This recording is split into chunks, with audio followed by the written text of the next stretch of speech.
Hi అండి, welcome to Shilpa Mohan recipes. పిల్లలకి పెద్దలకి ఎవరికన్నా నచ్చంది ఏంటండి? కాకరకాయ కదా. కాకరకాయ అయితే అస్సలు నచ్చదు, ఎందుకంటే చాలా చేదుగా ఉంటుంది కాబట్టి. కానీ చేదు లేకుండా ఇవాళ 100% నేను చేయబోతున్నానండి. ఇది ఒక్కసారి మనం ఇలా చేసి పెట్టుకున్నామంటే కాకరకాయతోటి 4 నెలలు నిల్వ ఉంచుకోవచ్చండి. అస్సలు పాడవదు. మనం ఎక్కడైనా బయట ఊర్లో కూడా పిల్లలు హాస్టల్లో ఉన్నా కానివ్వండి, లేకపోతే ఎక్కడైనా బయట ఉన్నా కూడా మనము ఇలా చేసి పంపించవచ్చండి.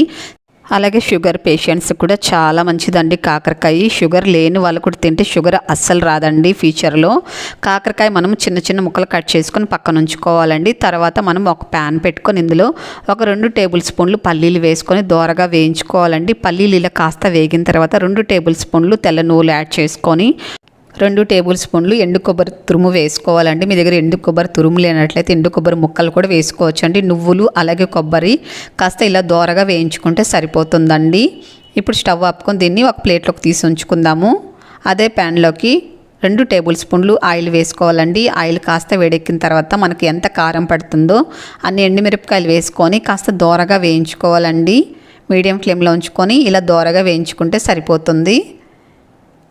ఇప్పుడు వీటిని పక్కన తీసి ఉంచుకుందామండి.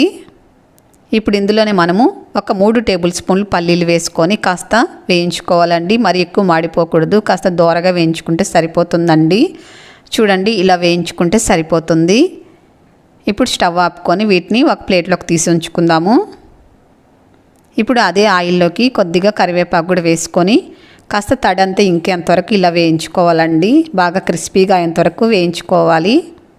చూడండి, ఇలా చక్కగా వేగిపోయింది కదా. వీటిని కూడా పక్కకు తీసి ఉంచుకుందాము.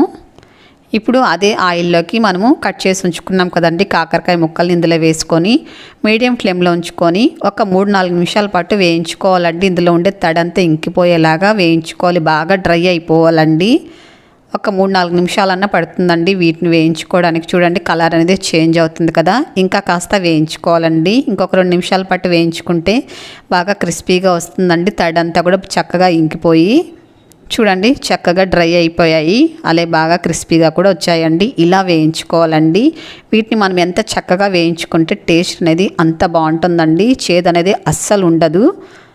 ఎంత చేదుగా ఉన్న కాయ అయినా కూడా మనం ఇలా వేయించడం వల్ల చేదు అనేది అస్సలు ఉండదండి. కాబట్టి ఇలా చక్కగా వేయించుకోండి బాగా క్రిస్పీగా అయ్యేంతవరకు. అలాగే తడంతా కూడా చక్కగా ఇంకేంతవరకు ఇలా వేయించుకోవాలండి. ఇప్పుడు దీన్ని కూడా చల్లారి పెట్టుకుందాము స్టవ్ ఆపుకొని. ఇప్పుడు మిక్సీ జార్ తీసుకొని మనం నువ్వులు అది వేయించి పెట్టాం కదండి. బాగా చల్లగైన తర్వాత మిక్సీ జార్లోకి తీసుకొని తగినంత సాల్ట్ వేసుకోవాలి. అలాగే 1 టీ స్పూన్ జీలకర్ర కూడా యాడ్ చేసుకొని ఇప్పుడు అలాగే ఇందులో మనము చింతపండు యాడ్ చేసుకోవాలండి. మీకు పులుపు ఎంత కావాలో అంత చింతపండు యాడ్ చేసుకుంటే సరిపోతుందండి. ఇలా డ్రైగా ఉండే చింతపండే వేసుకోవాలి. నీళ్ళల్లో అస్సలు వేయకండి చింతపండుని. ఇలా మిక్సీ పట్టుకోవాలండి. చూడండి, ఇలా మిక్సీ పట్టుకున్న తర్వాత మనము కాకరకాయలు వేయించి పెట్టుకున్నాం కదండి. బాగా చల్లగా అయిన తర్వాత ఇప్పుడు మిక్సీ జార్లోకి వేసుకొని వాటిని కూడా మనము అలాగే ఒక 10 వెల్లుల్లి పొట్టు తీయకుండా వేసుకోవాలండి. ఇప్పుడు దీన్ని బరగ్గా మిక్సీ పట్టుకోవాలి.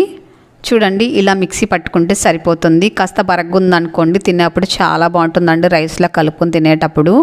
మీకు కాకరకాయ అసలు కనిపించకూడదు అన్నప్పుడు ఏం చేయాలంటే మీరు పొడి చేసుకుంటారు కదండి నువ్వుల పొడి, దాన్ని పక్కకు తీసుకొని తర్వాత మీరు కాకరకాయ మిక్సీలో వేసుకొని అలాగే వెల్లుల్లి వేసుకొని కూడా మిక్సీ పట్టుకోవచ్చండి బాగా మెత్తగా. తర్వాత మనము పౌడర్ చేసి పెట్టుకున్నాం కదండి, ఆ పౌడర్ మిశ్రమాన్ని దాంట్లో వేసుకొని ఒకసారి కలుపుకున్నారంటే ఇంకా బాగా పొడి పొడిగా మెత్తగా వస్తుందండి.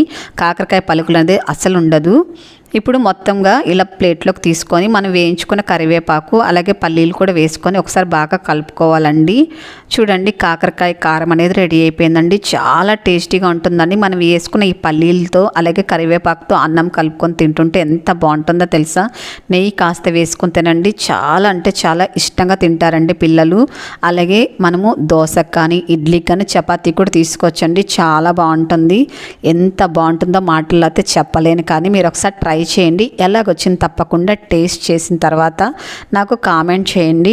అలాగే మీ ఫ్రెండ్స్ అందరూ కూడా వీడియోని తప్పకుండా షేర్ చేయండి. మంచి మంచి రెసిపీస్ తప్పకుండా అందరితోటి షేర్ చేసుకోవాలండి. కాబట్టి తప్పక షేర్ చేయండి.